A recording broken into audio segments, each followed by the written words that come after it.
Tree of Palm is what happens when you let the animation director from Akira make a Pinocchio movie. The results are exactly what you'd expect. Prepare for your childhood to be ruined. Now, is that officially a Pinocchio movie? That's just what the DVD cover says. Even I was initially thrown off looking at its cover because it appears to be a kid's movie.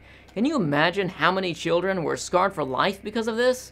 Tree of Palm follows Palm, a living doll made from a special Kaloop tree whose job is to take care of his creator's ailing wife. The story begins after her death, where Palm awakens after many years of laying lifeless hanging from a tree. The story is kicked into motion as a hunted woman breaks into their home, entrusting the mystical Egg of Toto into his care with the instructions to deliver it to the nation of Tomas. Although this may sound like a simple delivery mission, the plot is much more complex. Tree of Palm puts on a masterclass of planning, organization, and world building all within 135 minutes. While this is long for a movie, it's clear that its director had a definite vision for his creation because most other films would have cut chunks out to fit within the 90-minute window. I'm glad they didn't though, because its lore is comprised of as much direct exposition as indirect clues for the viewer to piece together. Tree of Palm isn't a movie that exists to provide answers. Instead, it's an experience that intrigues you, causing you to ask questions and in many cases come to your own conclusions. This is likely the reason why the film is so criminally underrated.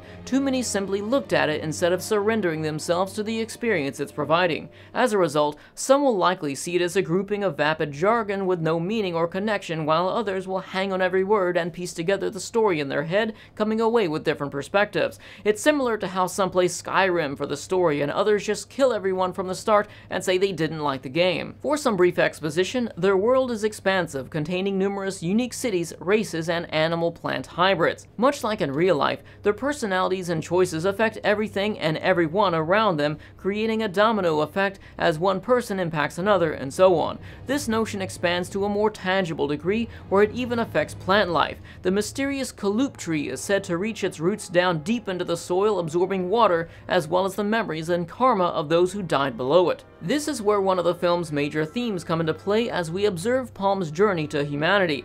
As he begins to make friends, he emulates them without understanding context. His actions are innocent, like a child, but not without consequence. Palm's understanding of humanity is flavored by his desire to be liked, subconsciously altering his actions based on people's reactions to events. Like with real people, this leads to the inevitable heartache and confusion as he emulates others without fully understanding the context of their actions. The film essentially displays the mental growth of a child. For example, have you ever seen a kid try and kick an animal? Although it's a violent act, it's innocent in nature because the kid doesn't know any better and hasn't developed empathy.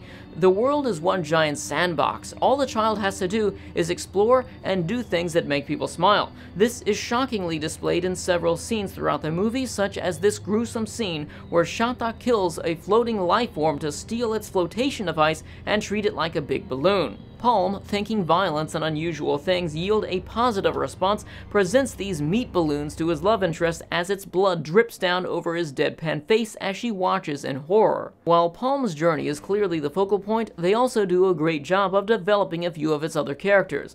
The woman from the film's opening scene plays a more significant role throughout the film. We even witness several flashbacks to her troubled childhood, its impacts on her personality, and how this negativity radiated from her, permeating everything around her. Palm's love interest Popo also receives nice development as her childhood is depicted through her abusive parent and several beautifully directed flashbacks. Although the movie is over 2 hours long, its pacing is actually fast and fluid. Minor events seamlessly transition us from one plot point to another, creating cohesiveness instead of a consecutive linking of different scenes. In regards to its art direction, I hope my editing has clearly illustrated its beauty. For experiences like this, I would normally pick apart an anime staff to showcase its talent, but so many incredibly talented artists contributed to Tree of Palm that I'd be here all day.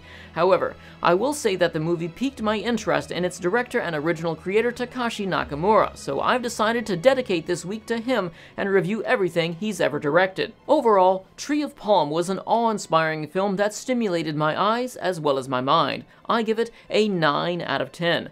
I recommend that everyone who finds this remotely interesting give it a chance, but do as I did. Break it up into multiple sittings so you can fully appreciate it, and also avoid the dub because they totally miss the emotional mark. If you decide to check out Tree of Palm, come back and tell me what you think. If you'd like to support these videos, head on over to Patreon or click the join button below the video. Thanks to all of my supporters who've made these videos possible, as well as Nea-chan for joining third tier support. I'll see you all tomorrow with my review of Nakamura's other film, Harmony. Enjoy.